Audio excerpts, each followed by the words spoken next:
I'm Luke Summerhays, and I love Charmander. Charmander needs no introduction. Easily the most popular of the original trio of starters, Charmander, and especially Charizard, is one of the most popular Pokemon in the world. Charmander is a classic example of a great Pokemon design, simple but memorable. A cute little orange salamander with a flaming tail. Most of the Pokédex entries for Charmander, Charmeleon and Charizard are pretty by the numbers, talking about how hot their flames are and all the things they can melt and burn. The interesting tidbit is that in several Pokédex entries it talks about Charmander's flame going out and it dying. I know people often read that as though a Charmander would need to use an umbrella in the rain or risk death, but in most entries I'm pretty sure the correlation is the other way around. The intensity of the fire shows how healthy the Charmander is, and the fire will go out when it dies. This explains why there isn't a mountain of Charmander corpses from every time somebody uses water gun.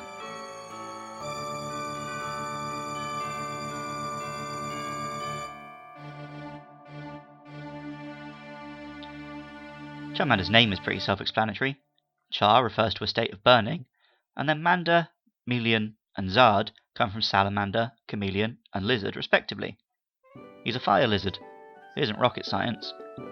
The Japanese name is even more on the nose. Hitokage is the Japanese from Salamander, and it's made up of fire and lizard. Hi and Tokage. Charmeleon and Charizard are even more on the nose. Their Japanese names are Lizardo and Lizardon. No doubt a big reason for Charmander and Charizard's enduring popularity is their role in the anime.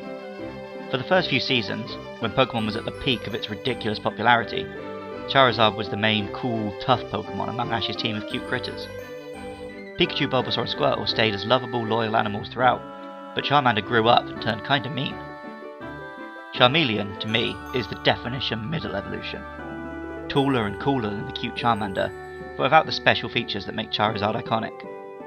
Something about the design, no doubt influenced by the portrayal in the anime, just makes Charmeleon the quintessential awkward, stroppy teenager to me. Then finally we have adulthood. Ash's Charizard followed in Charmeleon's footsteps, initially being grumpy and unresponsive. I always think of the first movie of Mewtwo's line, "Your Charizard is poorly trained." Of course, later in that movie Charizard did fight for Ash, and as the show went on he grew to love and respect his trainer, and went from a bit of a bully to a lovable rogue. Charizard helped save the day in the second movie, and had an even bigger heroic and iconic moment in the third.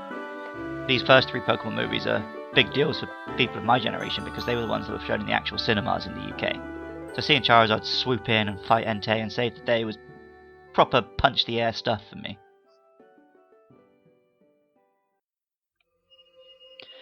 Charizard is iconic like Ubisoft can only dream of. Charizard is a dragon straight out of Game of Thrones, and Ash rides him around like he's the original Daenerys Stormborn of the House Targaryen, Queen of the Andals and the First Men and Protector of the Well, Queen of Marine and Khaleesi of the Great Ghast Sea, Breaker of Chains, the Unburned, and the Mother of Dragons. Except, Charizard isn't a dragon, and in Red, Blue and Green he couldn't even learn fly, but we won't go into that. Dragons in mythology, here in the West, and especially in China and Japan, are sacred and powerful far beyond even other mystical creatures. In the games, particularly the first couple of generations, dragon was treated as a special and powerful type.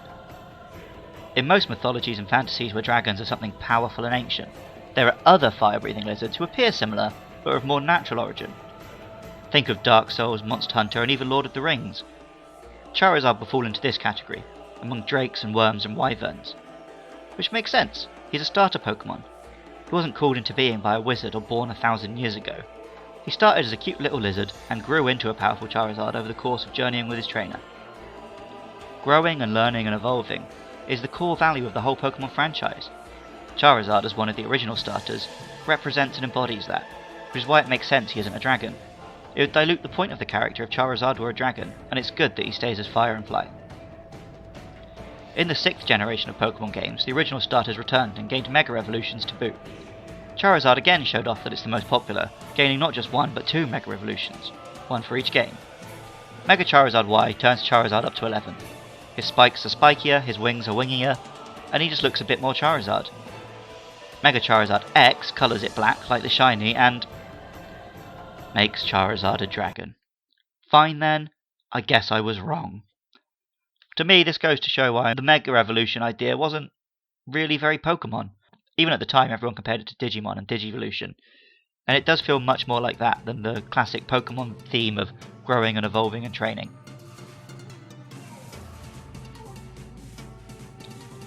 As well as being a starter Pokemon in the 1st and 6th generations of games, and being a key monster in the anime, Charizard plays a prominent role in a couple of fighting games.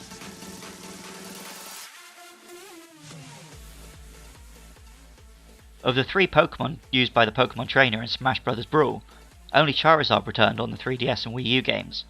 This was because to get the games running on 3DS, no transforming characters could be kept. And Pokemon Trainer is back in Smash Bros. Ultimate, and Charizard is once again along for the ride, meaning he has appeared in 3 different generations of Smash Bros. As a playable character. Charizard was also a fighter in Pokken Tournament from the very beginning.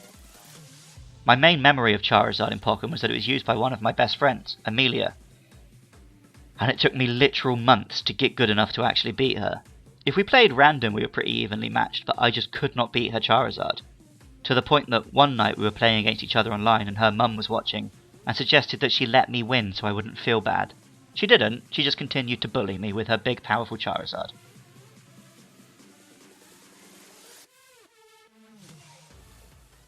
I don't care though, I love Charizard anyway.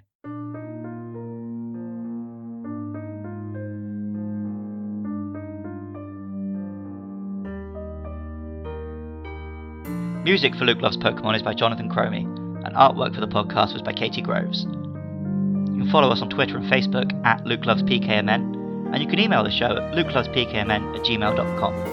Please do get in touch if you've got anything to say about the next Pokemon we'll be covering, Squirtle and their evolutions. And if not, give us a rating and review on iTunes, like and subscribe on YouTube. All of that nonsense does help.